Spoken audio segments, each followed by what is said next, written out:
Hello students, welcome to the YouTube channel Be Prepared for UGC NET. Don't forget to subscribe the channel and press the bell icon for latest videos update. YouTube class 10 के unit research aptitude के session 4 में आपका स्वागत है। नमस्कार, मेरा नाम है Shifali Bajaj.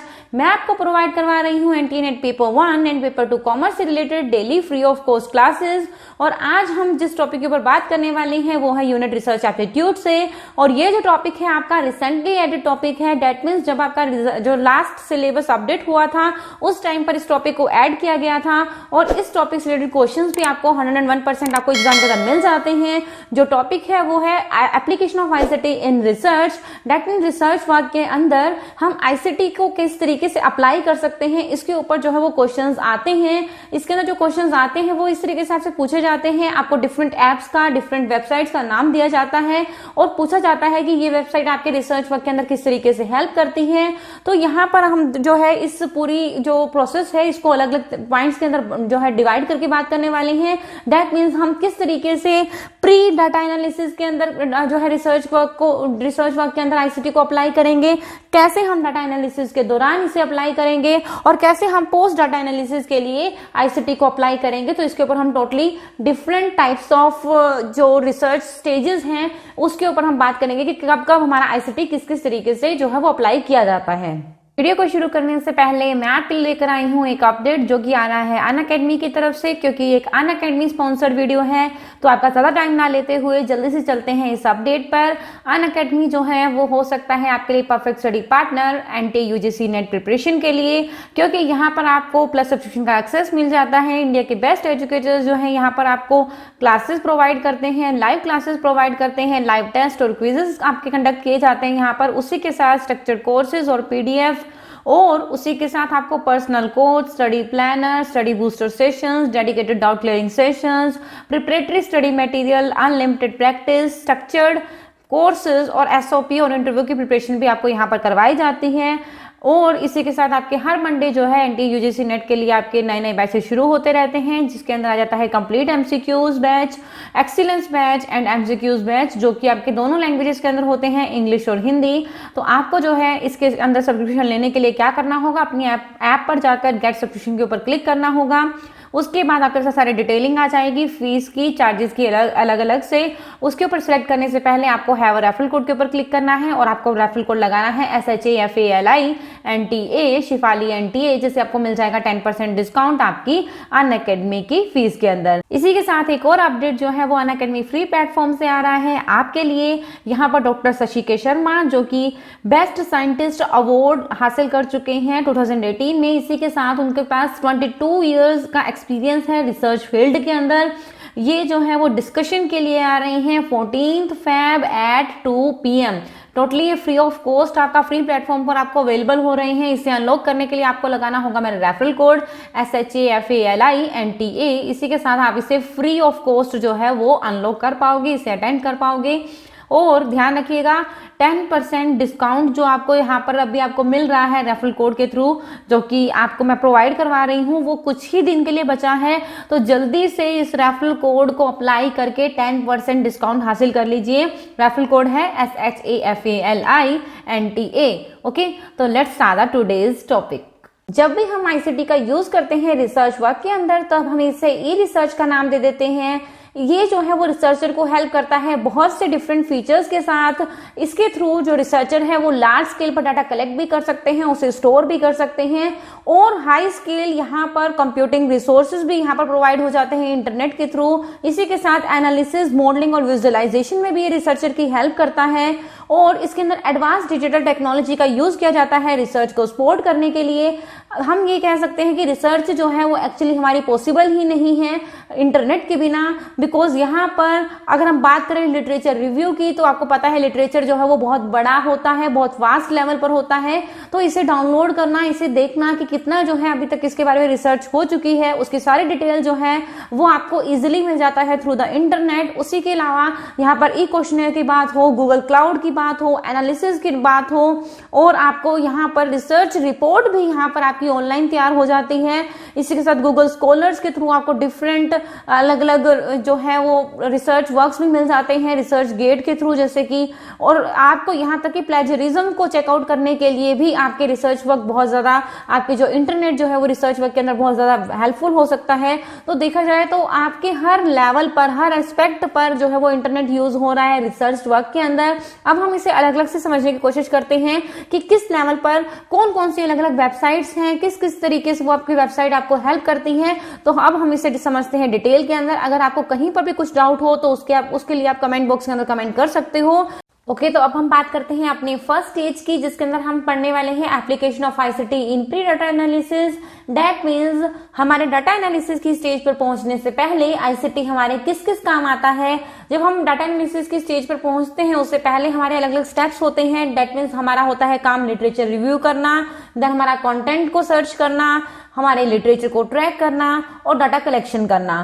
First of all हम बात करेंगे लिटरेचर सर्च की। अब देखो, जैसे पहले के टाइम के अंदर अगर देखा जाए तो हमें लिटरेचर सर्च करने के लिए या लिटरेचर को पढ़ने के लिए हमें हार्ड कॉपीज को स्टडी करना पड़ता था थ्रू द लाइब्रेरीज। अब जो है वो इंटरनेट के थ्रू आपको घर बैठे इजीली जो है different website, different search engine के थ्रू आपको ये सारा डाटा आपको घर बैठे अपने पीसी पर, अपने लैपटॉप पर मिल जाता है, जिसके लिए आपके अलग अलग वेबसाइट्स होती हैं, जैसे कि Shodhganga, Google scholar, Microsoft academic search, Mendeley और उसके साथ SSRN। तो ये आपके डिफरेंट वेबसाइट्स हैं, एप्स हैं। अगर हम बात करें शोधगंगा की तो ये आपकी इंडियन रिपोजिटरी है, जहां पर आपकी सारी थीसिस जो हैं वो स्टोर की जाती हैं और आप इसे इजीली जो है इसे डाउनलोड कर सकते हो। इसके अलावा आपकी डिफरेंट ये आपकी वेबसाइट्स हैं जो कि आपके लिटरेचर सर्च के अंदर काफी हेल्पफुल हो सकती हैं। उसके अलावा अगर अलग अलग और भी डाटाबेसेस की हम बात करें रिसर्च आर्टिकल्स और लिटरेचर के लिए तो बहुत से हैं वैसे नाम, लेकिन यहाँ पर जो क्वेश्चन आपका आता है शोधगंगा, गूगल स्कॉलर के ऊपर जो है वो आपको मिल जाता है। उसके अलावा अगर मैं आपको नाम बताऊं तो आपका आ जाता है AMS, एनुअल रिव्यूज, ASME और digital collection, Cambridge core, chemical abstract service. तो बहुत डिफरेंट नेम्स हैं। अगर हम देखें तो मेनली जो मैंने आपको 4 बताए हैं, यहाँ पर 5 बताए हैं, तो वही आपके लिए काफी इंपॉर्टेंट है स्टडी करना। उसके बारे में आपको सिर्फ पता होना चाहिए कि ये आपके किस काम आ सकते हैं।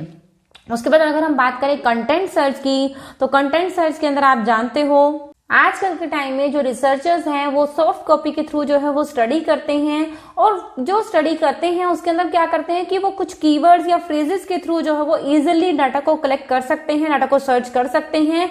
तो इससे क्या होता है कि उनको इवेल्युएशन जो है वो इजीली हो सकती है, वो इजीली इवेल्युएट कर सकते हैं डिफरेंट टाइप ऑफ आर्टिकल्स और थीसिस को, और ये भी जानने में काफी हेल्प मिलती है कि एक सर्टेन कीवर्ड्स को कितनी बार जो है वो यूज किया गया है अपनी रिसर्च वर्क के अंदर। तो कंटेंट सर्च जो है वो काफी इजी हो चुका है through the soft copy, through the ICT. तो अब हम आ गए हैं अपने पॉइंट लिटरेचर ट्रैकिंग पर। लिटरेचर ट्रैकिंग के अंदर क्या होता है, पहले के टाइम में क्या होता था कि रिसर्चर को अपने सारे लिटरेचर्स को सोर्ट, क्लासिफाई और स्टोर करने के लिए या तो वो कंप्यूटर फोल्डर्स का सहारा लेते थे या वो फिजिकल फोल्डर्स के अंदर इसे स्टोर करते थे, और इसको जो है इसके लिए वो अपना खुद का ट्रैकिंग मैकेनिज्म बनाते थे, वर्ड डॉक्यूमेंट बनाते थे या स्प्रेडशीट बनाते थे। दैट मीन्स उनको पता लग सके कि फर्दर उनको अगर फ्यूचर में कोई चीज चाहिए तो उसके लिए वो डिटेलिंग उन फाइल्स के अंदर लिख देते थे, जो एक्चुअली एक बहुत ही डिफिकल्ट टास्क था। लेकिन आईसीटी के कारण, इंटरनेट आने के कारण अब क्या है, रिसर्चर जो है उनको एक अलग से एक वेबसाइट मिल गया है, एक सॉफ्टवेयर मिल गया है जिसे हम कह देते हैं मेंडले। मेंडले के अंदर क्या है, ये आपको पूरी तरह से जो लिटरेचर कंटेंट्स है उसे मैनेज करने में, उसे शेयर करने में और उसे डिस्कवर करने में जो है हेल्प करता है। और इससे जो है लिटरेचर को स्टडी करने के लिए जो रिसर्चर है उसका टाइम भी बचता है, उसके एफर्ट्स भी यहाँ पर सेव होते हैं। तो एग्जैक्टली ये बहुत ही इजी हो चुका है, ये काम जो बहुत मुश्किल काम होता था अब जो है वो मेंडले के कारण, इस सॉफ्टवेयर के कारण बहुत इजी हो चुका है। ओके, तो अब हम आ गए हैं डाटा कलेक्शन के पॉइंट पर। डाटा कलेक्शन के अंदर आईसीटी कैसे हेल्प करता है। जो डाटा कलेक्शन है वो आपका ऑनलाइन या वेब बेस्ड या इंटरनेट बेस्ड आप जो है वो सर्वे कर सकते हो, उसके थ्रू आप डाटा कलेक्ट कर सकते हो, और इसके लिए आप सॉफ्टवेयर भी क्रिएट कर सकते हो। इंटरनेट टेक्नोलॉजीज जो हैं वो भी आपकी यहाँ पर काफी हेल्प करते हैं डाटा कलेक्शन के अंदर। किस तरीके से इसके अंदर से इसके थ्रू जो है हमारा टाइम भी बचता है, हमारे कॉस्ट भी जो है, हमारा खर्चा भी कम होता है। इसके अलावा अगर मान लीजिए आप ऑनलाइन सर्वे नहीं भी करते हो, आप इसे ऑफलाइन करते हो, तो जो डाटा जो आप कलेक्ट करते हो उसे उस ओरिजिनल फॉर्मेट के अंदर आप उसे डायरेक्टली आप किसी भी स्टैटिस्टिकल सॉफ्टवेयर के अंदर जो है वो डालकर इजीली स्टैटिस्टिक जो है वो प्रोसेस अपनी कर सकते हो थ्रू द आईसीटी। ओके, तो अब हम आ गए हैं अपनी सेकंड स्टेज पर, जहां पर हम पढ़ने वाले हैं application of ICT in data analysis. Data analysis के दौरान हम किस तरीके से आईसीटी को अप्लाई करेंगे, इसके ऊपर अभी हम बात करेंगे। इसे हम फर्दर 2 टाइप्स के अंदर डिवाइड कर देते हैं, क्योंकि जो डाटा एनालिसिस है वो 2 टाइप से होता है, quantitative data analysis and qualitative data analysis. तो अभी हम बात करते हैं क्वांटिटेटिव डाटा एनालिसिस के ऊपर। तो यहाँ पर जब डाटा एनालिसिस किया जाता है तो डिफरेंट टेक्निक्स आपकी यहाँ पर यूज की जाती हैं, जैसे कि factor analysis, ANOVA method, T test, multiple regression. उसके अलावा भी आपके डिफरेंट टाइप्स की जो आपकी टेक्निक्स हैं, जो पॉपुलर टेक्निक्स हैं, जैसे कि पाथ एनालिसिस, कोवेरियांस, वेरियांस, और उसके अलावा रिग्रेशन एनालिसिस हो गया और लीनियर मॉडलिंग हो गया। ये सब मेथड जो है आपकी क्वांटिटेटिव डाटा एनालिसिस के लिए यूज किए जाते हैं। और यहाँ पर अगर हम इसे आईसीटी के थ्रू करें तो आपको अलग अलग डिफरेंट सॉफ्टवेयर्स मिल जाते हैं जो कि आपके आईसीटी के थ्रू हेल्प करते हैं, आईसीटी से हेल्प करते हैं रिसर्च करने में। तो जैसे कि आपका आ गया statistical package for social science, जिसको हम कह देते हैं एसपीएसएस। तो यहाँ पर इसका क्वेश्चन आया हुआ है आपका एग्जाम के अंदर। ये आपका एडवांस्ड और रिच एक तरह से सॉफ्टवेयर है जिसके अंदर बहुत से फीचर्स होते हैं, फंक्शनैलिटीज होती हैं, जिसकी आपकी फुल फॉर्म आपको याद रखनी है। शॉर्ट फॉर्म के अंदर इसे एसपीएसएस बोल देते हैं और फुल फॉर्म इसकी हो जाती है statistical package for social science. उसके अलावा आर एक सॉफ्टवेयर है। आर का मतलब जो आर एग्जैक्टली क्या है, फाउंडेशन फॉर स्टैटिस्टिकल कंप्यूटिंग। उसके बाद यहाँ पर आ जाता है मैटलैब, जो मैथवर्क्स जिसे हम कह देते हैं, Microsoft Excel, SAS statistical analysis software. उसके बाद आ जाता है ग्राफ पैड प्रिज्म, ठीक है, एक नाम है ग्राफ पैड प्रिज्म। और उसके बाद आ जाता है हमारा मिनी टैब। तो आपके डिफरेंट यहाँ पर मॉडल्स हैं क्वांटिटेटिव डाटा एनालिसिस के लिए। अगर हम बात करें क्वालिटेटिव डाटा एनालिसिस की, तो डिफरेंट अलग अलग सॉफ्टवेयर हैं जो क्वालिटेटिव डाटा एनालिसिस में हेल्प करते हैं, जैसे कि आ गया एक NVivo, ठीक है, उसके बाद आ जाता है एटलस, फिर आ जाता है आपका मैक्स QDA, MAX QDA। उसके बाद आ जाता है आपका SPSS टेक्स्ट एनालिसिस। तो SPSS आपका क्वालिटेटिव में भी यूज हो रहा है, क्वांटिटेटिव के अंदर भी यूज हो रहा है, लेकिन क्वालिटेटिव के अंदर जो इसे यूज करते हैं हम उसे बोल देते हैं SPSS टेक्स्ट एनालिसिस, ठीक है। उसके बाद आ जाता है हमारा ट्रेसना जो है वो वीडियो ट्रांसक्राइबिंग के काम आता है आपका क्वालिटेटिव डाटा एनालिसिस के अंदर। तो एक जो है आपके लिए दोनों तरह से जो है डाटा एनालिसिस के अंदर आपके लिए डिफरेंट अलग अलग सॉफ्टवेयर्स हैं। चाहे आप किसी भी तरीके से डाटा को एनालाइज कर रहे हैं, किसी भी टाइप का डाटा है, तो आपके लिए अलग अलग सॉफ्टवेयर यहाँ पर आईसीटी के थ्रू अवेलेबल हो जाते हैं। ओके, तो अभी हम आ गए हैं अपनी थर्ड स्टेज पर, जिसके अंदर हम पढ़ने वाले हैं application of ICT post data analysis. Post data analysis that mean data analysis के बाद की जो एक्टिविटीज हैं उसके अंदर आपकी आईसीटी जो है वो किस तरीके से हेल्प करती है। अगर हम देखें तो यहाँ पर आपकी अलग अलग यहाँ पर जो है आपकी स्टेजेस आ जाती हैं, अलग अलग एक्टिविटीज आ जाती हैं। रेफरेंस और बिब्लियोग्राफी की कंपाइलेशन से लेकर आपकी आर्टिकल और थीसिस की डिस्कशन के अंदर, प्लेजरिज्म को डिटेक्ट करने के अंदर और जर्नल मैन्युस्क्रिप्ट की सबमिशन के लिए भी आपको यहाँ पर आईसीटी बहुत हेल्प करती है।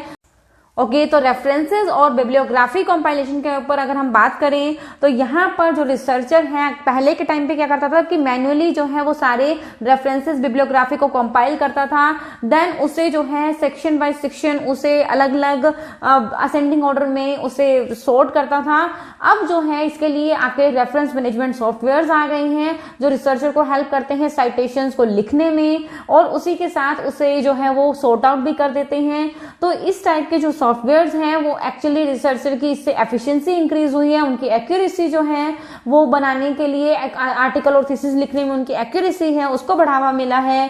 तो यहाँ पर डिफरेंट टाइप ऑफ सॉफ्टवेयर्स हैं जो आपके इस काम आ सकते हैं, जिसके अंदर है एंड नोट, जोटेरो, ZOTERO, उसके बाद आ जाता है मेंडले। तो आपके अलग अलग डिफरेंट टाइप ऑफ सॉफ्टवेयर्स हैं जो आपको इस सारी एक्टिविटीज के अंदर हेल्प करते हैं। उसके बाद अगर हम बात करें आर्टिकल एंड थीसिस डाइजर्टेशन डिस्कशन के अंदर, तो यहाँ पर अगर हम बात करें तो जो थीसिस, डाइजर्टेशन और आर्टिकल को बनाते समय आपको जरूरत होती है अपने रिसर्चर या सुपरवाइजर्स के साथ डिस्कशन की, उनके साथ कम्युनिकेट करने की, तो आपको यहाँ पर डिफरेंट एप्लीकेशंस प्रोवाइड करवाता है आईसीटी, जिसके थ्रू आप रिसर्च मटेरियल्स को इजीली शेयर कर सकते हो। उसके ऊपर कमेंट्स जो है वो डिफरेंट सब्जेक्ट मैटर के जो आपके एक्सपर्ट्स हैं उनसे ले सकते हो। उसके अलावा जो आपके पेपर्स पब्लिश्ड हैं उसको भी मॉनिटर, उसके भी एनालिटिक्स को, उसको भी एनालिसिस को मॉनिटर करने में हेल्प करते हैं ये सॉफ्टवेयर। तो डिफरेंट सॉफ्टवेयर्स हैं आपके, जो आपके मेन पॉपुलर सॉफ्टवेयर्स हैं, ऑनलाइन प्लेटफॉर्म्स हैं जो कि आपको इस डिस्कशन के अंदर हेल्प करते हैं। वो है academia.edu और ResearchGate। ओके, तो नेक्स्ट जो एक्टिविटी जिसके अंदर आपको आईसीटी हेल्प करता है रिसर्च वर्क के अंदर, वो आ जाता है प्लेजरिज्म डिटेक्शन की। तो पहले के टाइम के अंदर ये काम जो वो मैन्युअली किया जाता था, जो रीडर्स हैं वो आइडेंटिफाई करते थे मैन्युअली कि कहीं पर कोई प्लेजरिज्म, कोई चोरी तो नहीं हुई है थीसिस या डिसर्टेशन को लिखने के लिए। तो यहाँ पर आईसीटी के एडवांसमेंट के साथ अब ये काम भी आसान हो चुका है। डिफरेंट आपको सॉफ्टवेयर मिल जाते हैं प्लेजरिज्म को चेक करने के लिए, जो कि मार्केट्स के अंदर अवेलेबल हैं। जैसे कि आपका आ जाता है ग्रामरली या आर्टिकल चेकर या टर्निटिन नाम से एक सॉफ्टवेयर होता है जो प्लेजरिज्म डिटेक्शन का काम करता है। इसके ऊपर क्वेश्चन आपका पेपर के अंदर पूछा जा चुका है। और उसके अलावा डुप्ली चेकर भी एक सॉफ्टवेयर है जो आपको प्लेजरिज्म डिटेक्शन के अंदर हेल्प करता है। ओके, जो लास्ट एक्टिविटी आती है वो आती है आपकी जर्नल मैन्यूस्क्रिप्ट सबमिशन। तो पास के टाइम में ये काम जो वो ईमेल के थ्रू किया जाता था। ईमेल के थ्रू हम जो है वो अपने रिसर्च वर्क को, जो आपकी थीसिस है, जर्नल्स हैं, उसे आप एडिटर्स या कोऑर्डिनेटर्स को भेजते थे।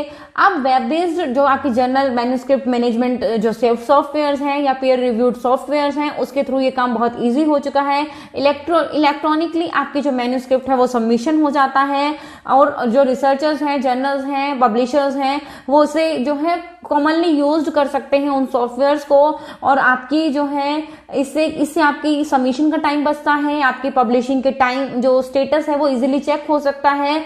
और इसी के साथ ये जो सिस्टम्स हैं, ये जो सॉफ्टवेयर्स हैं, वो प्रोडक्टिविटी को भी जो है बढ़ावा देते हैं। किस तरीके से, अगर मान लीजिए आपके रिसर्च वर्क के अंदर कोई कमी है तो पीयर रिव्यूड मैनेजमेंट सॉफ्टवेयर्स होते हैं ये आपके, तो वो जो है उस कमियों को, उस जो है कम्युनिकेशन के डिले को जो है वो मिनिमाइज कर देता है। उसके अलावा जो एप्लीकेशन है आईसीटी की, उसके अंदर आपके अलग अलग डिफरेंट टाइप्स ऑफ एप्लीकेशंस हैं जो कि आपकी मैन्यूस्क्रिप्ट सबमिशन के अंदर या पब्लिशिंग के अंदर हेल्पफुल होती हैं, जैसे कि एल्सवेयर, विले, उसके बाद आ जाता है सेज पब्लिकेशन। ओके, तो अब हम कह सकते हैं कि बहुत से ऐसे टूल्स हैं, बहुत से ऐसे सॉफ्टवेयर्स हैं, एप्लीकेशंस हैं जो हमारे रिसर्च वर्क को आसान बनाती हैं, जो कि आईसीटी के थ्रू जो है हमें मिली हैं।